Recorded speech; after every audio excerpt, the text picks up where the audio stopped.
Bem, prezados, gostaria de começar a realização deste webinar. Desde já, eu agradeço a participação de todos. Estou vendo aqui que tem várias pessoas entrando ainda. E, aos poucos, então, vamos dar início aos nossos trabalhos. Então, inicialmente, eu gostaria de dizer que esse webinar será apresentado por mim, pela minha sócia Carolina Tencati e pelo meu sócio Luiz Carlos Manfra. Os dois especialistas, e tanto na questão da consultoria quanto do contencioso administrativo e judicial, né?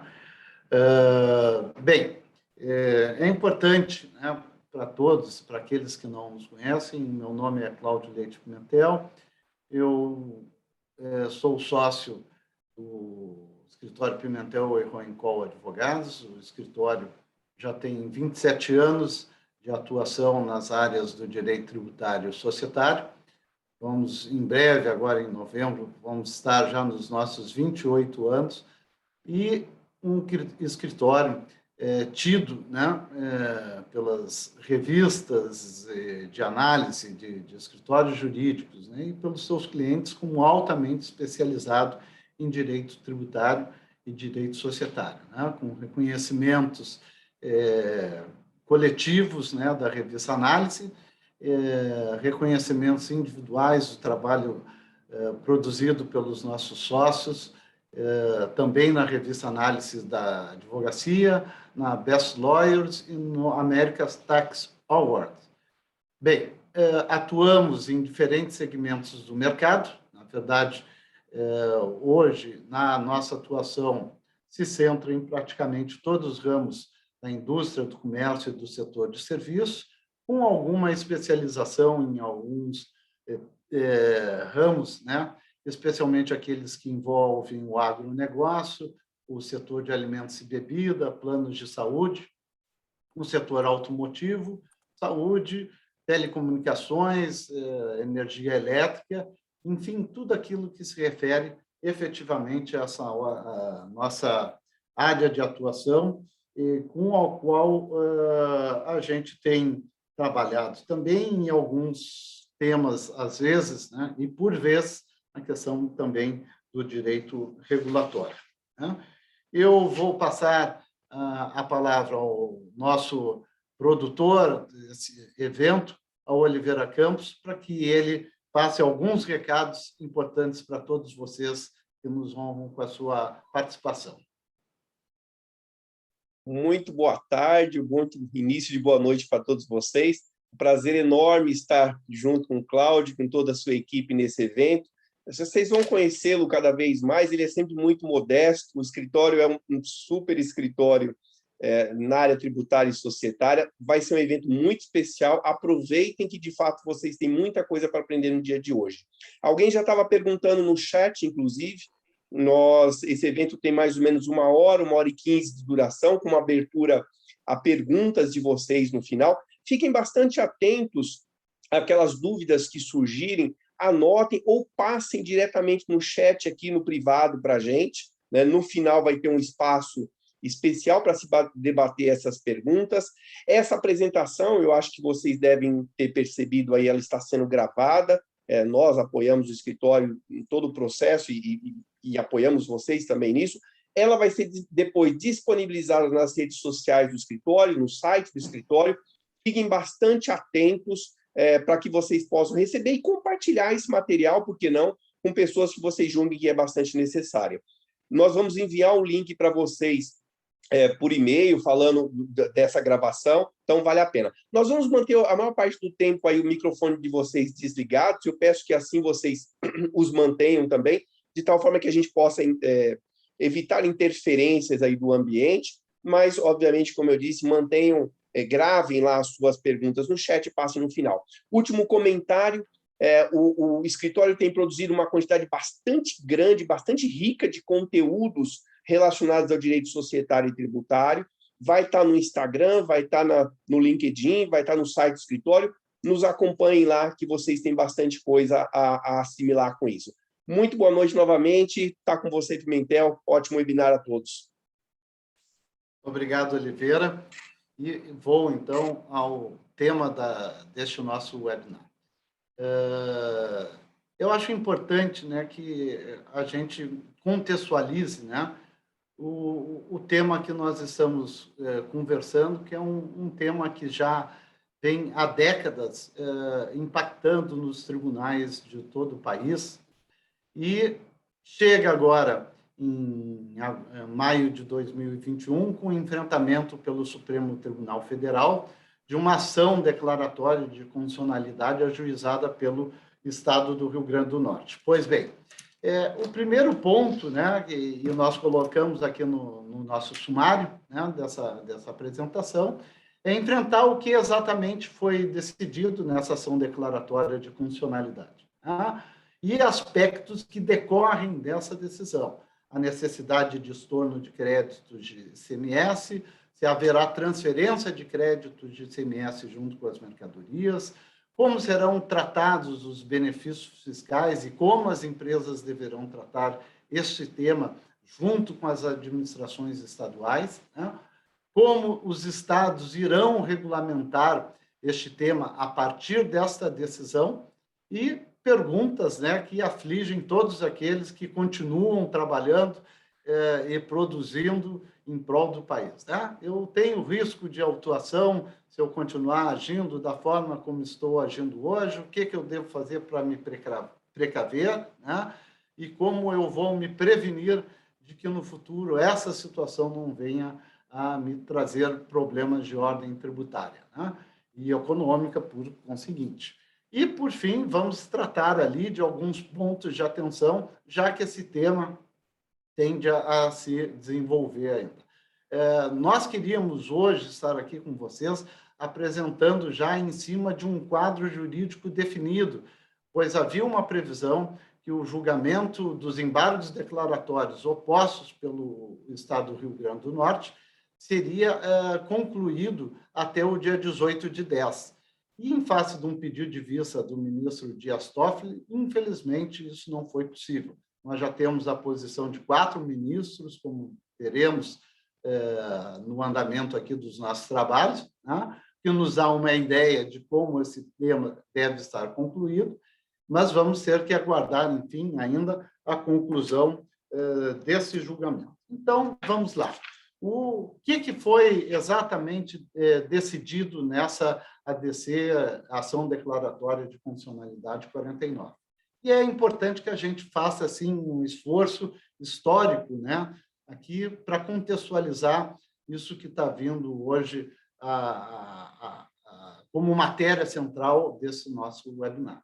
Bem, esse tema é conhecido de todos aqueles que atuam na área, que têm um pouco mais de idade, cabelos brancos como eu, né, já desde o antigo ICM, né, porque com a Constituição de 1967, que posteriormente foi emendada em 69, foi editado o Decreto-Lei 406 de 1968, e esse Decreto-Lei ele regulava a cobrança do ICM. E já havia a previsão que a transferência de mercadorias entre estabelecimentos de uma mesma empresa seria fato gerador do ICM.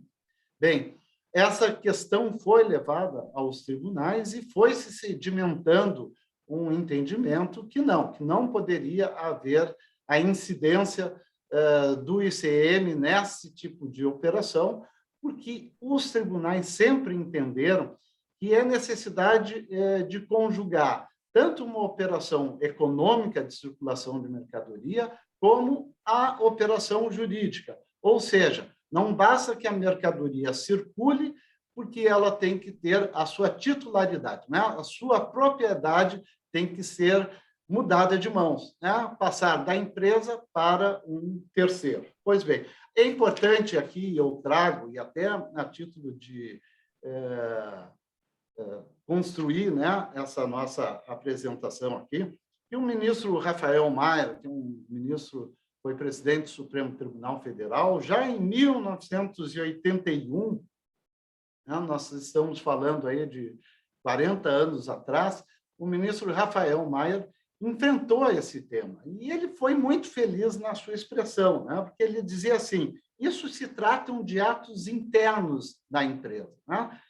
Essa movimentação das mercadorias se refere aos graus de processamento no interior do estabelecimento que não podem ser considerados elementos de circulação econômica e jurídica para fins de atrair a incidência do imposto. Então, não basta esta movimentação, que é uma movimentação decorrente do processo produtivo, para que o imposto seja cobrado.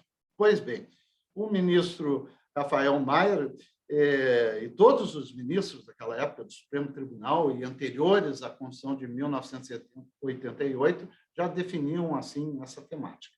Mas, em 1988, em 5 de outubro, editada a Constituição de 1988, há uma previsão de que, em 5 meses, a partir dali, entraria em vigor o novo Sistema Tributário Nacional, que tinha sido criado e instituído pela Constituição de 1988.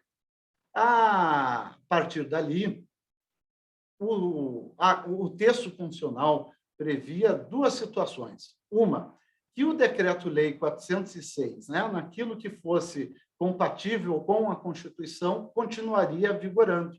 E as lacunas existentes na legislação do ICMS, que é o antigo ICM, mais alguns serviços que foram transferidos para a competência dos estados, né, seriam regulados por convênio até que viesse uma lei complementar nova para editar a matéria.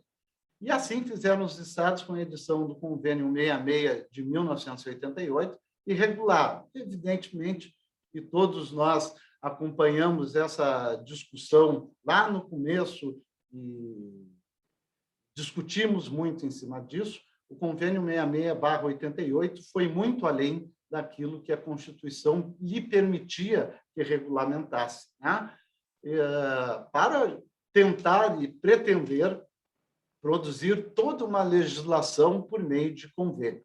Pois bem, isso foi sendo discutido no Supremo Tribunal e continuou a ensejar essas discussões sobre a incidência ou não do ICMS na transferência entre estabelecimentos de uma mesma empresa. Dessa forma, o que ocorre? Em 1996, em agosto de 1996, como vocês podem ver aí na tela, o Superior Tribunal de Justiça edita uma súmula, né, que é o resumo de vários julgamentos no mesmo sentido, e diz, olha, não incide o ICMS na operação de transferência de mercadorias entre os estabelecimentos de uma mesma empresa, porque não há a circulação jurídica dessa mercadoria. Em seguida, é editada a Lei Complementar 87/96, e essa lei edita novamente a exigência do pagamento do ICMS lá no artigo 12, dizendo é exigível o pagamento do ICMS na transferência de mercadorias entre estabelecimentos. No artigo 11 da Lei Complementar, a questão da autonomia, do princípio da autonomia dos estabelecimentos, e no artigo 13, parágrafo 4º, vinha a determinação de como se apurava a base de cálculo nestas transferências. Pois bem, o Superior Tribunal de Justiça volta a enfrentar essa matéria em 2010, nos chamados recursos repetitivos, né, que são aquelas matérias que acabam no judiciário de uma forma muito repetida, né? Vários contribuintes questionando a mesma coisa, e o Superior Tribunal de Justiça julga em agosto de 2010 e diz não incide, e ainda acresce o seu entendimento que, mesmo que isso seja entre estabelecimentos de uma mesma empresa em unidades da federação diferentes, né? Da federação ou do Distrito Federal. Enfim, o tema é definido, então, a nível do Superior Tribunal de Justiça.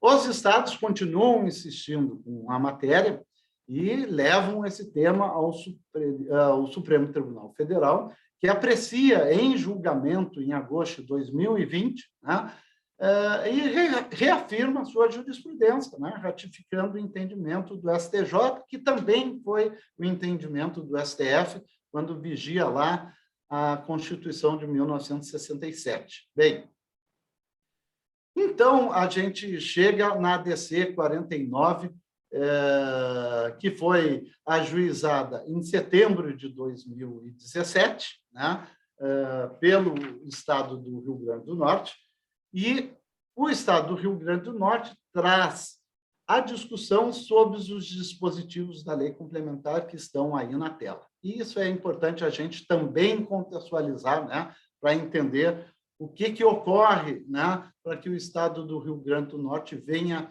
a produzir o ajuizamento dessa ação.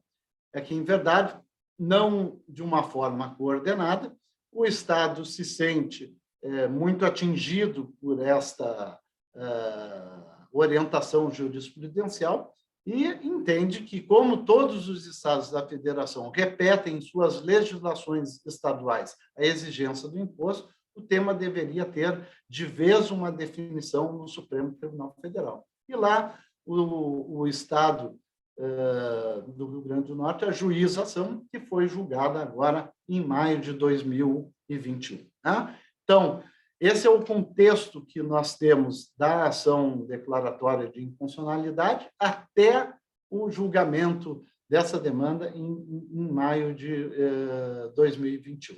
Também aqui, antes da gente aprofundar, né, o tema, há uma discussão que se travou no âmbito dessa ação, que é bem importante para que a gente esteja atento, né? Nós, advogados, os empresários, contadores, os administradores em geral, né?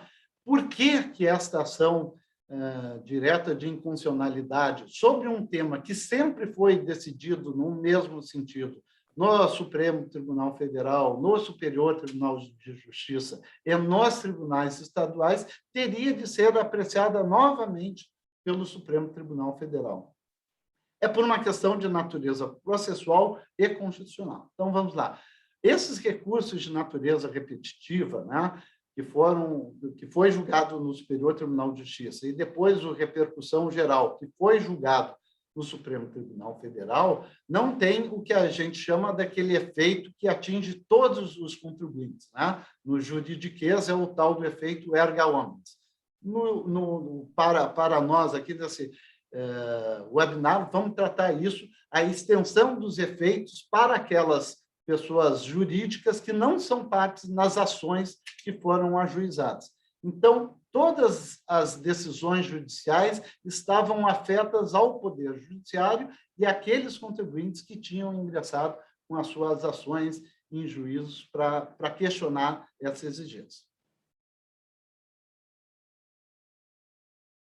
Pois bem, chegou a haver mesmo um parecer da Procuradoria-Geral da República, né, em que a Procuradoria-Geral da República propunha aos ministros que não conhecessem dessa ação declaratória de constitucionalidade, entendendo, né, que, como não havia divergência jurisprudencial entre os tribunais, como as decisões eram todas no mesmo sentido, essa matéria estava pacificada e não era necessário enfrentar o mérito dela.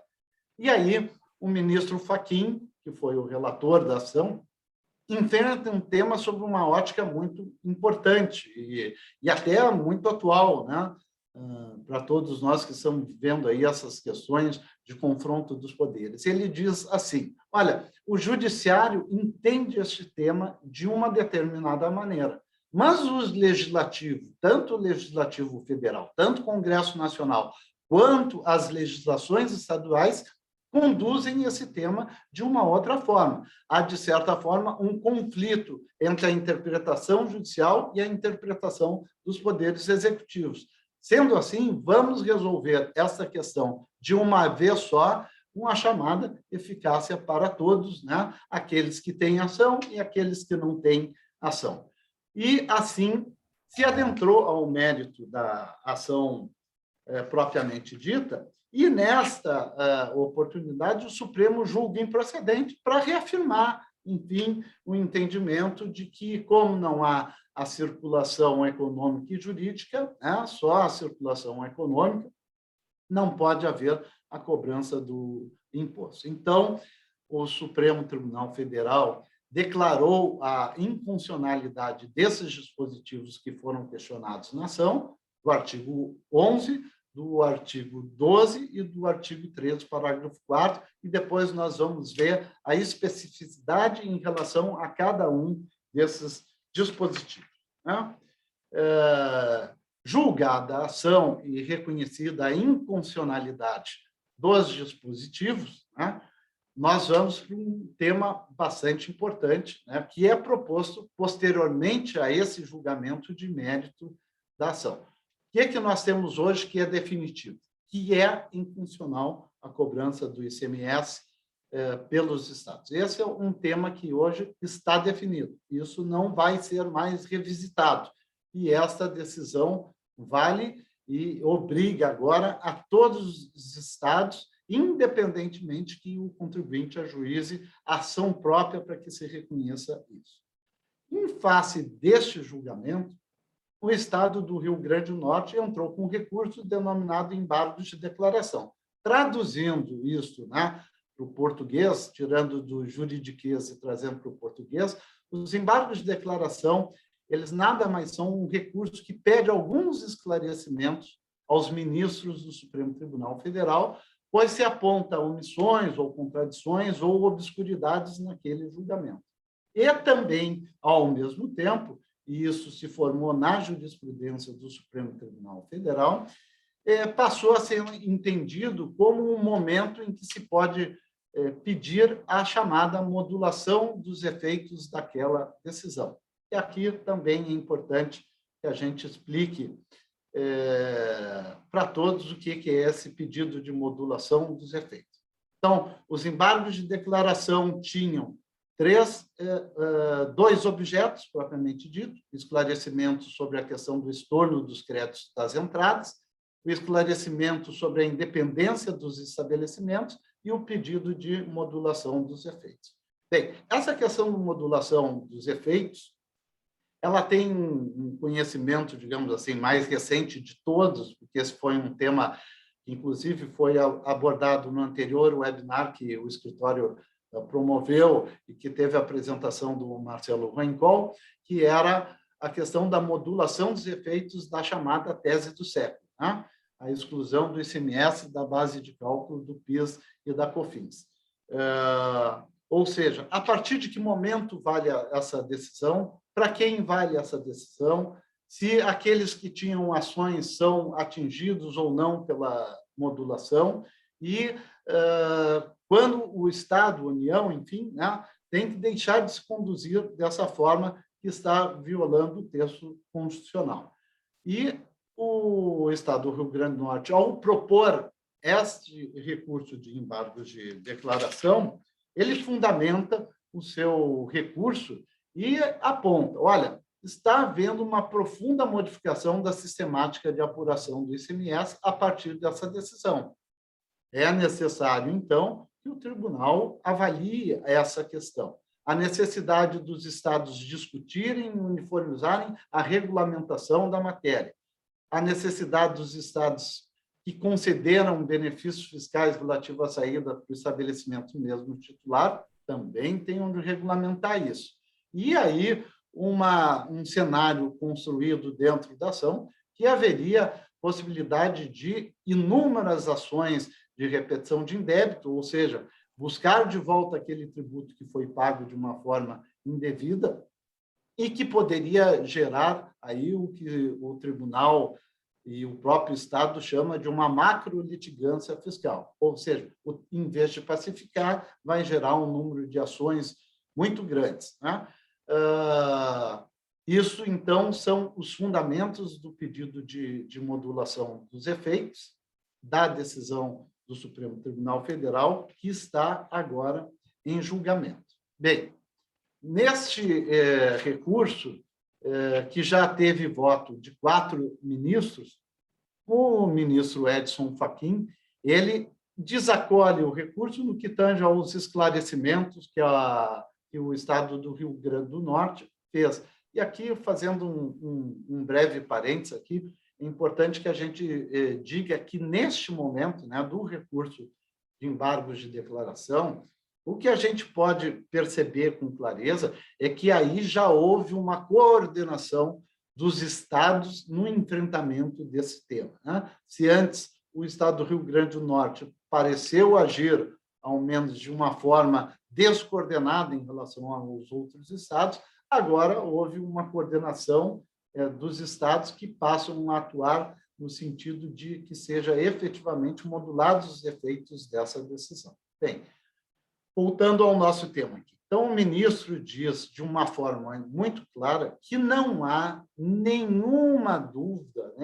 nenhuma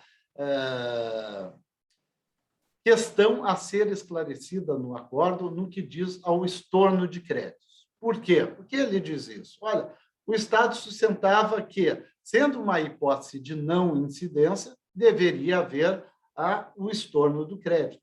E o ministro diz, e é acompanhado, como nós vamos ver agora, o ministro diz, olha, isso não é verdade, né? Na verdade, o que ocorre é que esta operação de circulação de mercadoria, ela é juridicamente irrelevante, ou seja, não é uma hipótese de não incidência. Ela é uma hipótese em que não ocorre o fato gerador do tributo, porque não se consuma com a circulação econômica a circulação jurídica, que depende dessa mudança de mãos, de propriedade, né, daquela mercadoria que circulou, né, economicamente, foi transferida de um estabelecimento ou dentro do mesmo estado ou para um estabelecimento em outra unidade da federação. Mas ele entende e manifesta, então, que realmente deveria haver uma eficácia para o futuro dessa decisão judicial, né? E ele traz uma importante observação que está destacada no nosso slide, no sentido de que devem ser preservadas as operações praticadas e estruturas negociais concebidas pelos contribuintes, inclusive no que tange aos benefícios fiscais em operações interestaduais. Isso é bem importante para o cenário jurídico que vai ter que ficar definido quando esse julgamento for concluído, né? Significa dizer que todas essas operações comerciais que foram feitas pela empresa com a transferência, né, nesse processo produtivo que envolve essa transferência de um estabelecimento para o outro, não pode ser afetado a partir desta decisão. E ele fala muito, isso é repetido depois pelo ministro Barroso, que não se pode esquecer que o princípio da não cumulatividade do ICMS, ele é da matriz constitucional desse imposto. Ele é um elemento essencial da natureza desse imposto, de modo que não haja a indevida e indesejada incidência em cascata do ICMS. A ministra Carmen Lúcia acompanhou, o ministro Alexandre de Moraes também acompanhou o relator, e houve um pedido de vista, então, do ministro Roberto Barroso. O ministro Roberto Barroso apresenta o seu voto, um voto bastante esclarecedor também, que é acompanhado de algumas preocupações que ele revela para aditar o voto do ministro Fachin. Ele diz, primeiro, temos de ressalvar a modulação, os processos administrativos e judiciais pendentes de conclusão. E aqui eu me permito acrescer, inclusive aqueles já concluídos, porque o Estado poderia tentar autuar as empresas diante dessa nova decisão. Então, os processos judiciais e administrativos em curso não vão ser afetados pela eventual modulação dos efeitos. E o ministro traz também a preocupação e a manifestação de que não deve haver o estorno dos créditos, que o crédito deve acompanhar a transferência das mercadorias. E dá um prazo para que os estados regulamentem isso, e a ideia dos ministros que já votaram até agora é que o CONFAS faça essa regulamentação, que está muito mais alinhada a obrigações acessórias do que propriamente a obrigações relacionadas às obrigações principais na cobrança do crédito tributário. Pois bem, então, seguindo aqui na nossa apresentação, né, os estados questionam, né, o estorno, a necessidade do estorno do crédito a partir da interpretação de que isso seria uma hipótese de não incidência, o que é afastado, né? O argumento é aquele que eu referi: operação juridicamente irrelevante, inexistência de saída para terceiro, ou seja, não houve o fato gerador, e a preservação do princípio da não cumulatividade. Seguindo nessa linha de argumentação aqui e na linha de análise que a gente faz dessa decisão do tribunal, surge aqui uma oportunidade para aquelas empresas que eventualmente estivessem ou estornando o crédito na entrada, ou que tivessem decisões judiciais para não recolher o ICMS nessa transferência e por uma orientação ou por, digamos assim, uma má colocação técnica das palavras, se entendesse que aquilo era uma hipótese de não incidência, né, tributária, né, e estivessem estornando os créditos das entradas, né? Então, esta decisão do Supremo Tribunal Federal permite que as empresas possam reaver esses créditos que foram estornados nas entradas ocorridas quando houve a transferência para estabelecimentos em outras unidades da federação ou mesmo interno. No interno, a gente sabe que nos estados há o diferimento. Enfim, essa é uma oportunidade que, desde logo, a gente pode destacar. Aqui nós temos, então, a situação como ocorre hoje, né, à luz da Lei Complementar 87, né? Então, as saídas geravam o débito de ICMS e as entradas geravam crédito de ICMS. Como ficará? As saídas não vão gerar o débito de ICMS e a gente não pode afirmar ainda, até que esse julgamento se conclua de forma definitiva, né, que esses créditos de ICMS deixariam de ser transferidos. O que nós podemos, sim, afirmar com certeza, né, pelos votos já proferidos e pela interpretação que a gente faz desse tema, é que, na questão da transferência do crédito, o ministro Roberto Barroso salienta bem que deve se facultar aos sujeitos passivos a transferência dos créditos, que se deve preservar a não cumulatividade ao longo da cadeia econômica, e ele destaca com razão que aqui nós temos um vácuo normativo, né? Existem normas que disponham sobre a transferência dos créditos nessa situação, né? E aqui vamos esclarecer, são normas de conteúdo acessório, né? Não normas de direito fundamental, porque não poderá haver uma norma que disponha que esse crédito não possa ser transferido.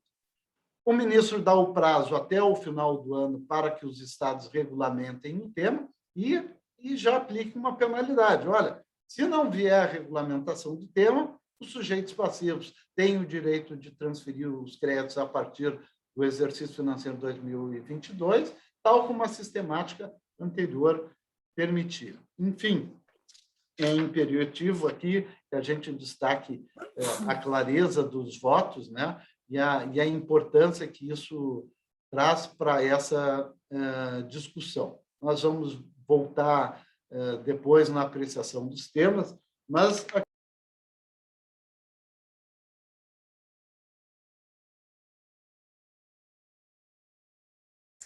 ficou mudo o microfone.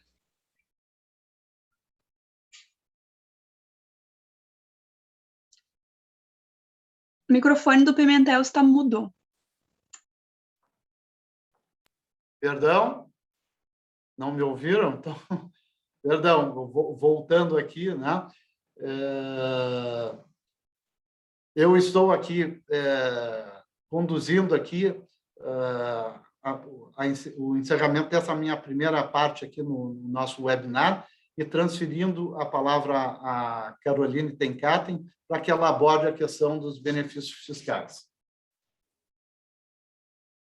Boa tarde a todos. Obrigada pela participação no webinar. após as considerações muito bem colocadas pelo Dr. Pimentel, eu quero traçar aqui alguns parâmetros e trazer algumas observações em relação aos aspectos atinentes a benefícios fiscais, né? Especialmente as empresas que hoje fruem, possuem benefícios fiscais, estão realmente com a pulga atrás da orelha. O que vai acontecer com a minha empresa? Eu vou ter algum impacto? Vai ter alguma alteração no meu benefício fiscal? E aqui a gente tende a trazer agora alguns exemplos para a gente poder entender melhor o que pode acontecer. Bem, naturalmente que para aqueles contribuintes, para aqueles benefícios fiscais que possuem como um pressuposto um recolhimento médio mensal de ICMS, por exemplo, em relação ao período do ano passado, né, do exercício anterior, haverá algum impacto. Assim como aqueles que se dedicam a ter por base saídas tributadas ou saídas em operações interestaduais, e dentre elas as transferências, podem sim ter algum impacto e vão ter que ser avaliados, né? Por que a gente coloca assim? Vamos pensar a primeira situação, um contribuinte que tem essa média mensal de imposto a atingir. No momento em que não há mais a tributação das saídas em transferência, esse recolhimento, e especialmente para aquelas empresas que efetuam muitas transferências, e elas são um valor, uma parte interessante dessas saídas, de fato, vai ter um impacto, porque não vai conseguir se atingir aquele valor médio de imposto no fim do período, né? Exatamente, não vão mais contribuir para o incremento do recolhimento do ICMS ou para o bolo das saídas tributárias necessárias à manutenção daqueles benefícios fiscais. Outra situação que pode ter algum reflexo indireto são benefícios que tenham como meta determinado faturamento. Na medida em que conforme o benefício, conforme a situação que vai ser definida pela DC e a decisão final, pode ser que até o estabelecimento localizado em determinado estado, a decisão por aquele estabelecimento estar lá pode ser revisada, repensada. E aí a meta de faturamento também acaba tendo um prejuízo. Pois bem, colocando aqui essas situações, a gente destaca que cada benefício tem que ser estudado de forma individualizada, com as suas peculiaridades e os termos pelos quais eles foram concedidos pelos estados. Mas trazendo alguns exemplos, né, para vocês entenderem, eventualmente, as empresas se vão ter algum impacto. O primeiro exemplo muito comum é a concessão de crédito presumido em saídas interestaduais, né, como importadores e eventuais indústrias em determinados estados. O que na verdade é o crédito presumido? Eu tenho uma saída tributada e essa minha saída acaba tendo um recolhimento, eu acabo fazendo um recolhimento menor do imposto por conta de um crédito presumido que é concedido pelo estado do remetente. Então, ao mesmo tempo em que, sim, esse crédito presumido ele vai perder, ele perde o sentido, né, de existir, ele cai por terra. Por outro lado, o que a gente tem é uma operação que acaba sendo desonerada do imposto. Então, existe esse balanço que tem que ser levado, sim, em consideração. Nesse aspecto, não há propriamente, dito assim, um prejuízo, pode haver, inclusive, um ganho nessa situação. Porque vamos pensar, assim, de uma forma bem, assim, objetiva, bem comum. Hoje em dia, faço uma saída em operação interestadual de transferência e nessa operação teria um destaque de 12%, por exemplo, né? O destinatário tomaria esse crédito. Vamos aqui pensar uma realidade, a gente sabe que nesse aspecto também entra a própria questão da discussão complexa da guerra fiscal, não é mesmo? Mas vamos imaginar um benefício fiscal que tenha sido convalidado, ele tenha sido regulamentado e tenha atendido as regras do convênio e da lei complementar. Então, a gente teria esse crédito de 12% para o destino. Na linha do que está sendo traçado e das decisões que nós temos atualmente, dos votos, pelo menos, nos embargos de declaração na DC 49, como bem colocado pelo Dr. Pimentel, a gente tem que, o crédito, ele vai ter que acompanhar a mercadoria, certo? Então, talvez nessa situação que eu estaria passando atualmente só um crédito de 12%, porque seria a alíquota incidente nessa operação, se eu tiver que buscar o crédito da mercadoria, eventualmente aquele insumo, aquela mercadoria entrou para mim com uma alíquota de 17, de 18, 17,5%, pela alíquota interna. Então, isso é um dos pontos, claro, que vai ter que ser regulamentado, mas se a gente seguir essa linha de que o crédito vai seguir com mercadoria, pode vir a ser, inclusive, mais benéfico em relação a essa perda do crédito presumido. Então, isso é um ponto relevante. Outra situação, e aí eu entendo que existe um impacto maior desses contribuintes, são aqueles benefícios concedidos como um diferimento do ICMS devido pela importação. Como ocorre atualmente? Esse diferimento é concedido pelos estados, normalmente pressupondo que a saída posterior vai ser tributada. Então, ele vai estar subsumido, esse diferimento, esse imposto diferido, na saída posterior. O que vai ocorrer é que, se, vamos imaginar um contribuinte que tem uma grande parcela de saídas tributadas hoje decorrentes de transferência, esse contribuinte vai acabar tendo uma redução desse montante de saída tributada e, consequentemente, aquele imposto que estava diferido, o imposto da importação que estava diferido, ele vai acabar tendo o momento de recolhimento dele antecipado. Então, vai ter que ser recolhido no desembaraço, etc. Essa é a consequência quando a gente olha de um aspecto assim, geral, tá, desse diferimento. Por outro lado, tem que se avaliar se o Estado em questão já não concede algum regime especial, algo que possa contrapor essa perda do diferimento da importação. Por exemplo, o Estado do Rio Grande do Sul, ele tem um regime especial, né, que ele permite que o contribuinte, eventualmente, atendidos determinados requisitos, ele pague um imposto devido na importação, não efetivamente no momento do desembaraço, mas com o recolhimento do imposto devido pelas suas operações normais. Então, tem que se avaliar cada caso, mas é uma situação que pode acontecer. Bem, nessa situação, a gente verifica com alguns benefícios que são concedidos pelos estados com base no saldo devedor de ICMS. Então, nessa situação, a gente tem, sim, por óbvio, né, o impacto acaba sendo direto nesse tipo de benefício, na medida em que o saldo devedor vai ser reduzido, né, quando essas saídas em transferência compunham o bolo, né, das saídas objeto do benefício fiscal. Mas, como eu digo, eventualmente pode ter um contribuinte localizado num determinado estado que, ainda que essa redução vá trazer algum reflexo, possa não ser tão grande. Por outro lado, outros contribuintes podem estar estrategicamente localizados no estado, em que essas saídas são grande volume, né, de transferência, e refazendo o cálculo pode acabar não se tornando interessante por conta de logística, de local realmente, né, em que está localizado no país, e tem que ser revisto, tem que ser avaliado e colocado na ponta do papel. Outra situação que vai ter um impacto, né, por óbvio, e nas legislações direto dos estados que concedem, é o diferimento do ICMS que alguns estados prevêem nas saídas em transferência interna, né, entre estabelecimentos do mesmo contribuinte, que é, por exemplo, o caso do Rio Grande do Sul e de Santa Catarina.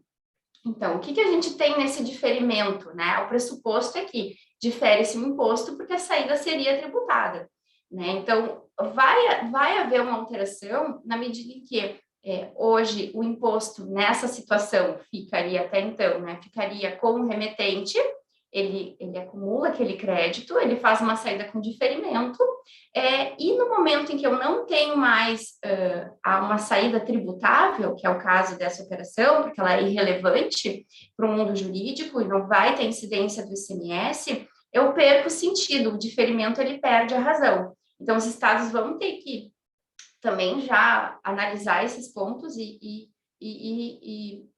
ajustar as suas legislações nessa questão. Então, assim, o que a gente tem basicamente é que a orientação que a gente passa é cada estado tem pressupostos para os benefícios que foram concedidos. Então, o contribuinte que possui, que frui de benefícios fiscais, já é bom ele sentar, né, analisar, colocar na ponta do lápis quais são os possíveis reflexos dos benefícios para os benefícios fiscais dele, independência da ADC, da decisão que vai ser tomada na ADC 49, para que assim que for efetivamente concluído o julgamento dos embargos de declaração, a gente possa ter um panorama mais concreto dos impactos, porque eventualmente pode-se identificar que a manutenção de estabelecimentos que foram estrategicamente criados, né, e realmente deram amparo para todo um planejamento de logística, especialmente para o contribuinte, acabe ficando um pouco sem sentido estar em determinado estado. Por outro lado, outros podem ter uma consequência diferente, pode ser ainda assim relevante, porque, como a gente falou, vai ter mesmo assim o crédito, ele vai passar com a mercadoria, então tem que ser realmente avaliado, especialmente quando a gente fala de benefícios fiscais que têm metas de faturamento a serem atingidas, etc. Por outro lado, é sempre interessante, e essas cláusulas estão muitas vezes previstas nos próprios benefícios fiscais, é que no caso de alguma alteração legislativa, de alguma alteração no entendimento, que possa trazer um prejuízo ou alguma modificação, alteração para o benefício fiscal, é de comum acordo que as partes tentem, vamos dizer assim, entrar numa composição, num ajuste. Então, é interessante que se analise concretamente, já vá se analisando os aspectos, os impactos, possíveis impactos, né? Procure a sua assessoria jurídica, o escritório também está sempre à disposição para poder fazer essa análise e encontrar a melhor alternativa, já tentando ter um panorama a partir dos votos que já foram disponibilizados sobre o tema. E portanto, né, eu fico à disposição, agradeço pela atenção de todos. Essa matéria é complexa, digamos assim, ainda vão ter muitas repercussões sobre esse tema, e fico à disposição também para eventuais dúvidas ao final da nossa apresentação. E agora eu passo a palavra para o Dr. Luiz Carlos, né, que vai poder falar um pouquinho melhor sobre o próximo ponto do nosso webinar.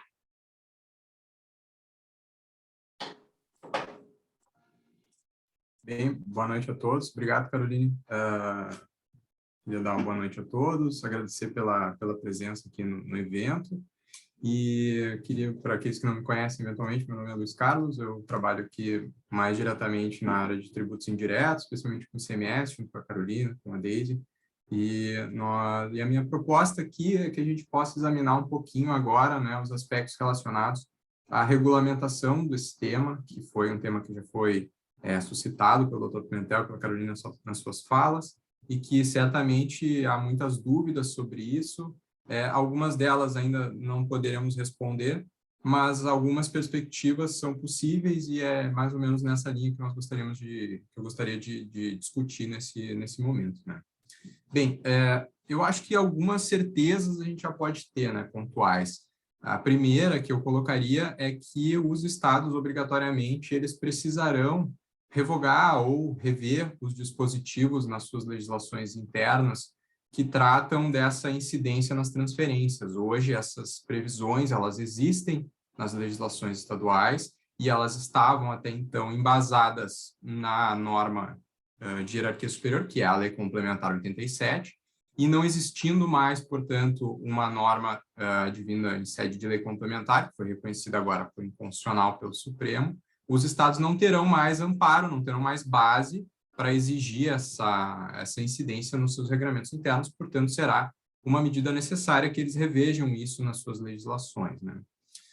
Um outro ponto que eu não sei se colocaria como certeza, mas uma tendência muito forte que já foi colocada na fala anterior, é que esses benefícios também existentes que versam sobre diferimentos em saídas de transferência internas nos estados, elas também provavelmente deixarão de existir ou terão que ser revistas em algum modelo, tendo em vista que o diferimento é um benefício que tem por pressuposto que possa haver uma saída tributável em transferência, né?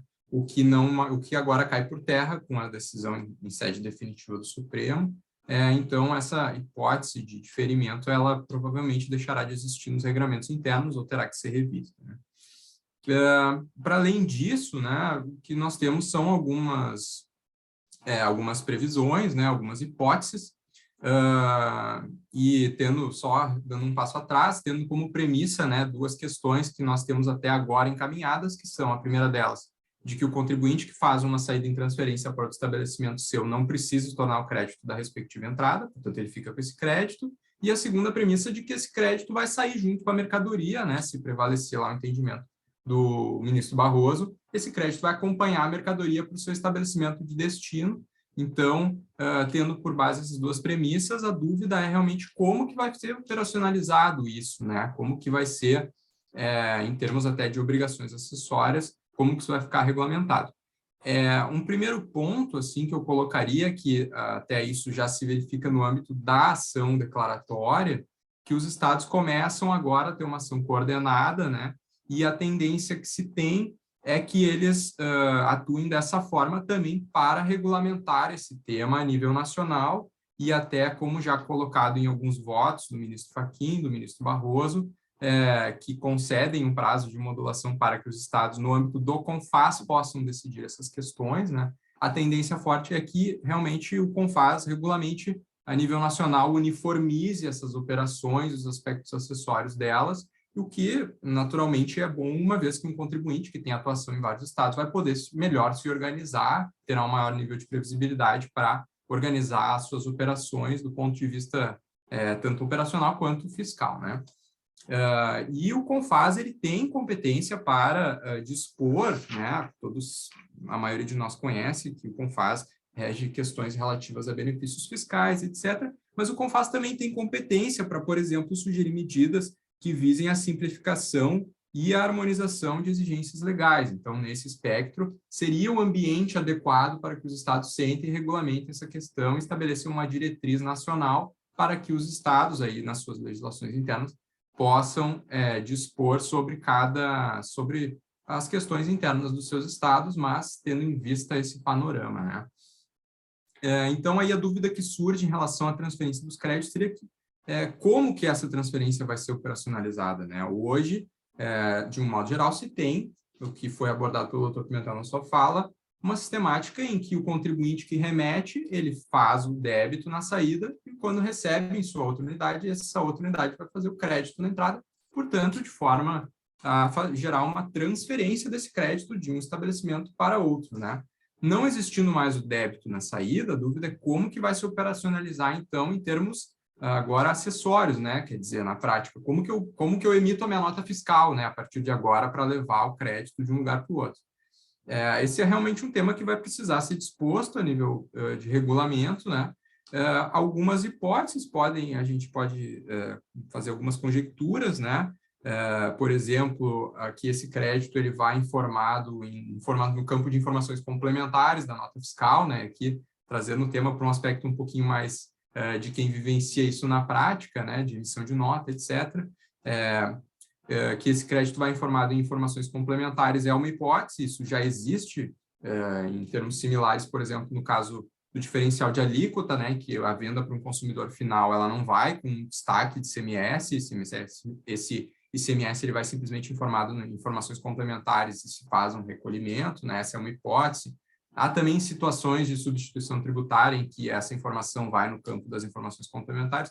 Então, realmente, esse é um ponto que nós vamos ter que acompanhar de perto para ver como que o CONFAS vai regulamentar e como que os estados vão implementar, até para que eles possam ter controle desses créditos, né?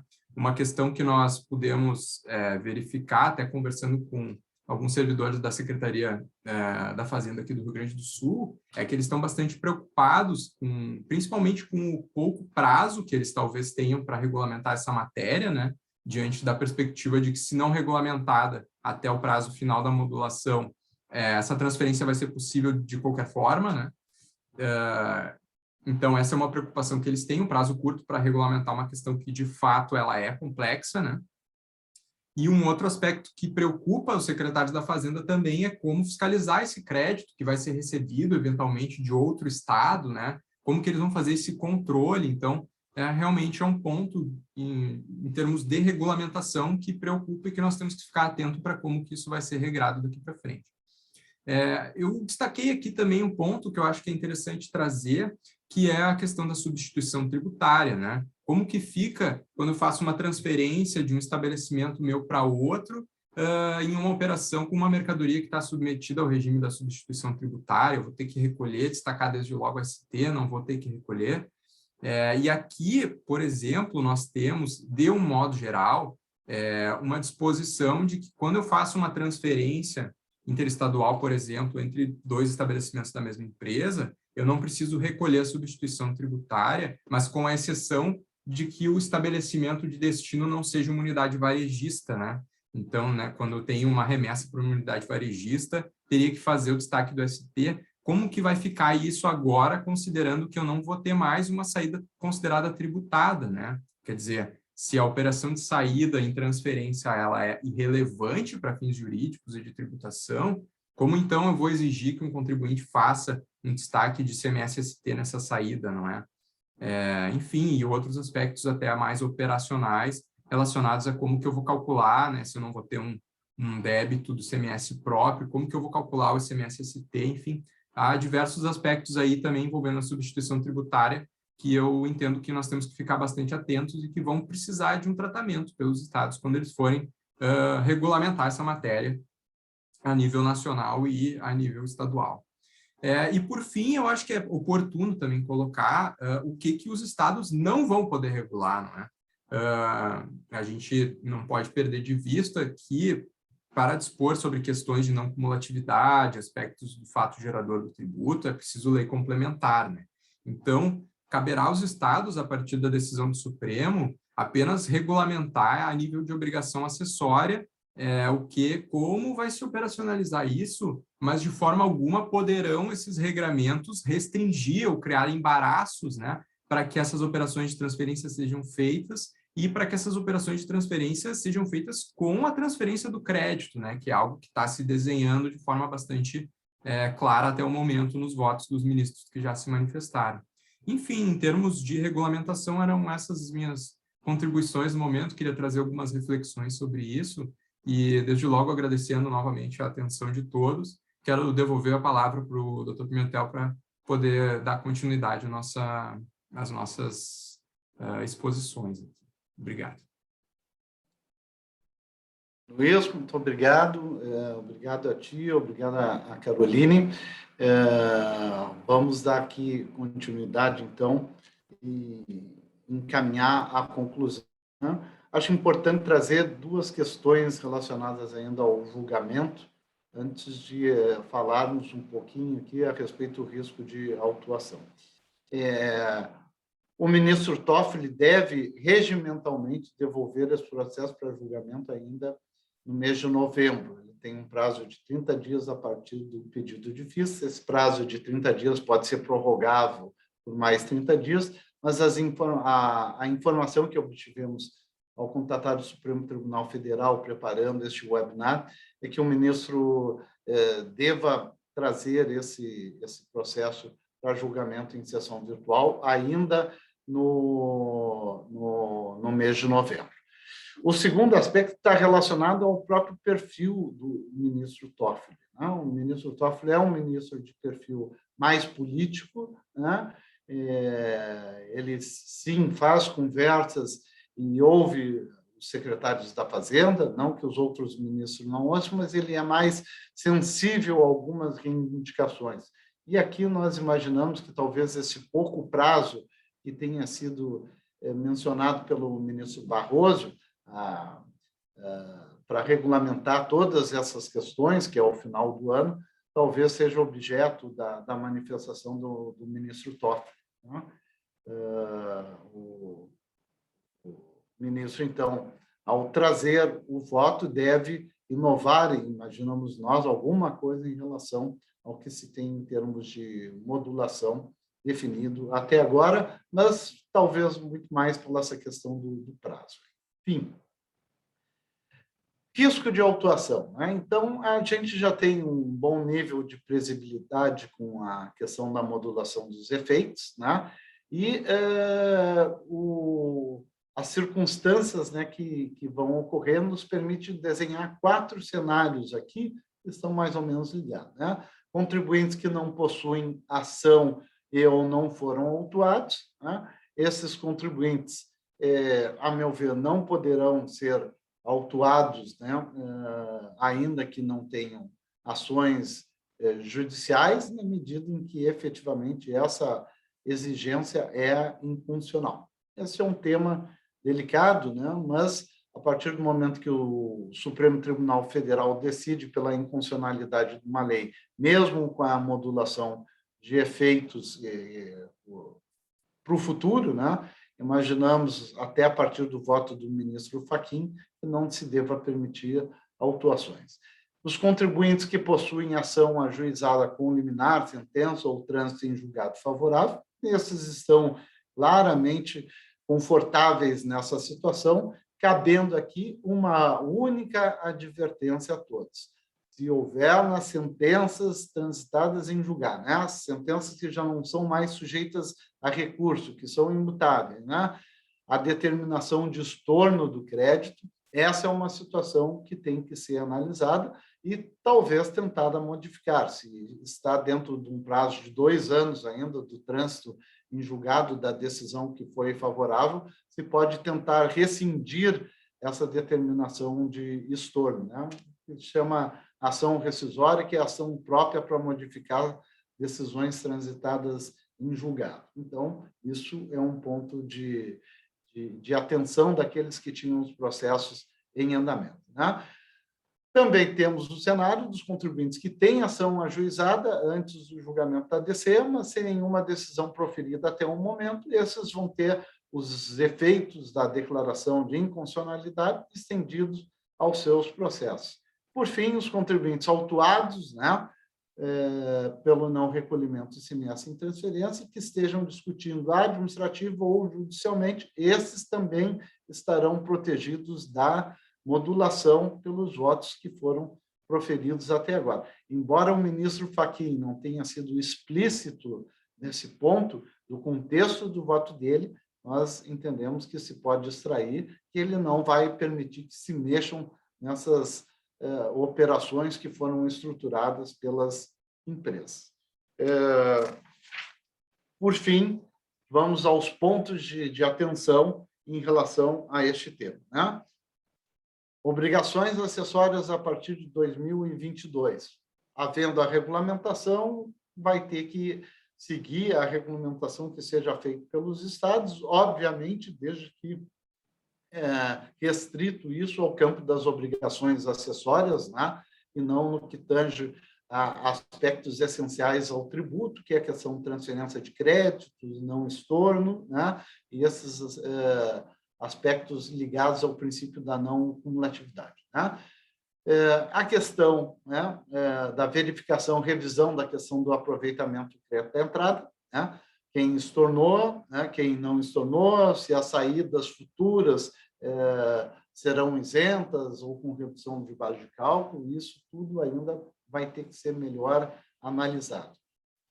O ponto de atenção muito importante é a revisão dos benefícios fiscais e revisão das operações, ou seja, se eu opero hoje de uma determinada forma e isso vai ser atingido, e fatalmente será atingido do ponto de vista econômico, do ponto de vista logístico, né? É essencial que as empresas passem a rever a forma das suas operações, dos seus benefícios fiscais e das suas operações. Então, são esses os pontos que nós gostaríamos de apresentar a vocês nesse webinar. Estou aqui, então, abrindo já oportunidades aí para perguntas, para dúvidas, para comentários, né? E gostaria que o pessoal da nossa produção aí nos transferisse as perguntas na medida que tenham sido encaminhadas pelos nossos assistentes. Ótimo, Cláudio, muito bom. Alguns comentários aqui bastante entusiasmados com relação à apresentação. E uma pergunta muito interessante que foi colocada aqui é que existe, de fato, a possibilidade de não ser transferido o crédito entre os estados? Essa foi uma dúvida que surgiu que eu acho que vale a pena comentar aí. Tá bem, vamos lá. A sistemática da apuração do ICMS, se nós formos pensar assim, numa situação ordinária, né, é que o crédito deva ser, sim, transferido para outra unidade na medida em que essa mercadoria sai de um estado e sai para o outro. Isso, se nós formos pensar numa ordinariedade das situações, é o que deve ocorrer. Mas nós temos situações específicas, né, que nós precisamos entender bem como é que elas vão se operar depois, né? E respondendo aqui ao Luciano Tondello, né, que eu vi que a pergunta é dele, né? Quando houver aquelas situações que as saídas do estabelecimento para o qual foi transferida a mercadoria tenha isenção ou redução de base de cálculo, que vai ter que ter o estorno, né? Se for caso de isenção, ou a redução da base de cálculo, estorno parcial, né? Nisso, observado algumas situações específicas, vamos lá, o pessoal do agronegócio tem um convênio 100, que assegura a manutenção do crédito, em que pese, este é um tema que também está à discussão no Supremo Tribunal Federal, lá com o voto contrário do ministro Fachin às empresas de defensivos agrícolas, né? E esses temas, então, vão ter que ser abordados. Eu diria que nessa situação de transferência de mercadorias entre estabelecimentos, o natural é que haja essa transferência de crédito. Muito bom, Cláudio, muito bom. Eu vou passar uma próxima pergunta, se você achar que você ou a Caroline ou o Luiz é melhor responder, você direciona o que você achar melhor. Mas uma outra pergunta que surgiu é: quem efetua hoje a transferência com diferimento? Como será? Eu vou deixar essa para a Caroline. É mais difícil, né? Isso é mais difícil. Então, quem efetua hoje a transferência com diferimento, né? Vamos supor que seja o diferimento, imagino eu, do próprio regulamento do imposto, né? Hoje, como é que ocorre? Ele transfere e acumula o crédito, né? A gente sabe que no estado do Rio Grande do Sul existe a previsão de que se ele acumula o crédito daquele imposto, ele pode eventualmente transferir para outros estabelecimentos seus no estado, né? Esse crédito acumulado. Na medida em que a gente não tiver mais esse diferimento, por conta de não se tratar mais de uma operação tributada, a gente entende que o que provavelmente vai acontecer é que vai ficar facilitada essa transferência de crédito, né? Na linha do que o doutor Pimentel falou e do que a decisão está traçando hoje, pelo voto do Barroso, a gente tem que, eu faço a saída, ela simplesmente não tem a tributação, mas de alguma certa forma, como a gente está especulando, que ainda vai ser regulamentado, vai ser informado de alguma informação, talvez nos dados adicionais da nota, esse crédito, né? Então, na verdade, eu vou fazer a transferência e vou dar esse direito de crédito, esse crédito para o meu estabelecimento de destino. Então, o que hoje no estado do Rio Grande do Sul também, de uma certa forma, ocorria, porque eu poderia, lá na minha apuração, se eu tiver um saldo credor, passar para o meu destinatário, já vai junto com a mercadoria, né? Na linha desse entendimento. Espero que eu tenha respondido a pergunta. Excelente, e pelo visto já respondeu outras questões que surgiram aqui. Eu vou para uma terceira pergunta aqui que surgiu, que também é bastante interessante. Quando uma operação subsequente para um terceiro, por exemplo, após a transferência for isenta ou não tributada, como fica a questão do crédito? Talvez seja então. Este é um ponto relacionado, né, à outra pergunta. Nós temos que pensar em algumas hipóteses aqui, né? Quando eu faço a transferência de uma mercadoria que eu sei que vai sair com isenção lá na frente, eu estorno essa mercadoria aqui, digamos que isso foi do Rio Grande do Sul para o Paraná, né? E, ao ser transferido do Rio Grande do Sul para o Paraná, eu sei que a minha operação subsequente estará ao abrigo da redução da base de cálculo, se fosse uma questão de isenção.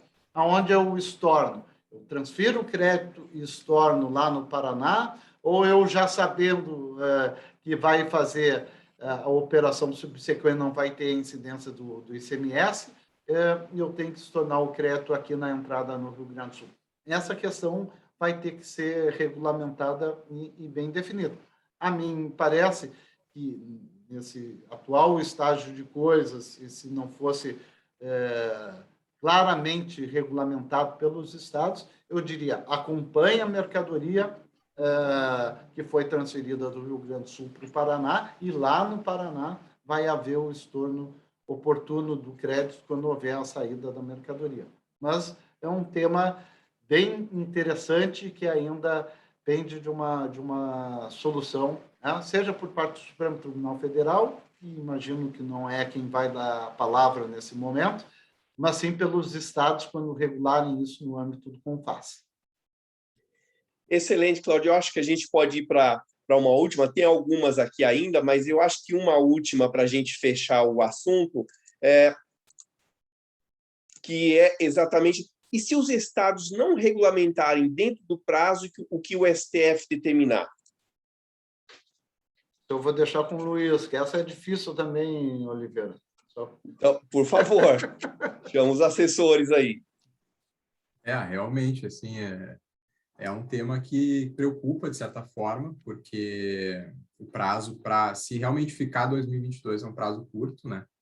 E existe uma possibilidade de que seja 2023, a gente vai tá na mão do ministro Dias Toffoli aí, dependendo de quando que ele vai apresentar o voto, né? Agora, realmente, o que está se desenhando é que, se não houver regulamentação, vai ser transferido. Aí entra um pouco na linha da conjectura mesmo. Existem alguns mundos possíveis, né? Continuar fazendo o débito e fazer o crédito lá seria talvez uma possibilidade, mas aí isso exigiria um desembolso de caixa, né? Na saída, pelo menos, para depois tomar o crédito lá na frente. Talvez a informação, né, no campo de informações complementares da nota, do valor do crédito, faz a saída, informa qual é o crédito, joga fora aqui o crédito da entrada e aproveita e lança lá crédito, né, quando chegar o valor. Então, talvez seja uma alternativa, né? Realmente é um tema que não é muito simples. Exigiria, a princípio, uma regulamentação para que não se tenha problemas, né? Porque daqui um pouco a gente tem um contribuinte A fazendo de um jeito, um contribuinte fazendo de outro, contribuinte C fazendo de outro, e aí as fazendas vão começar, opa, não, mas não é por aqui, não é por aqui, e aí é que o problema começa a aparecer, os autos de infração começam a vir, né? Então, do ponto de vista, assim, do que seria ideal, realmente, tem que mandar de um jeito ou de outro o crédito junto com a mercadoria, né? Agora, nós vamos ter que avaliar até as situações específicas de cada estado para ver a melhor forma de viabilizar isso, se não tivermos uma regulamentação até lá. Excelente, Luiz. Cláudio, eu transfiro aí para você, tem vários comentários elogiosos aqui sobre o evento, para o nosso fechamento aí, com as suas palavras finais, a gente seguir para o nosso fechamento do evento.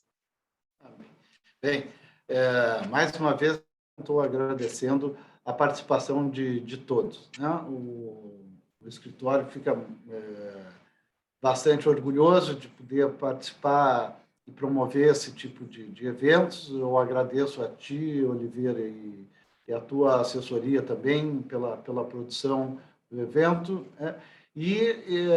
Sempre tendo, né, pessoal, uma visão aqui que é a nossa visão como escritório de advocacia. Nós somos um escritório de advocacia que efetivamente não se propõe, digamos assim, no que tange ao relacionamento com clientes, de proporcionar debates acadêmicos, né?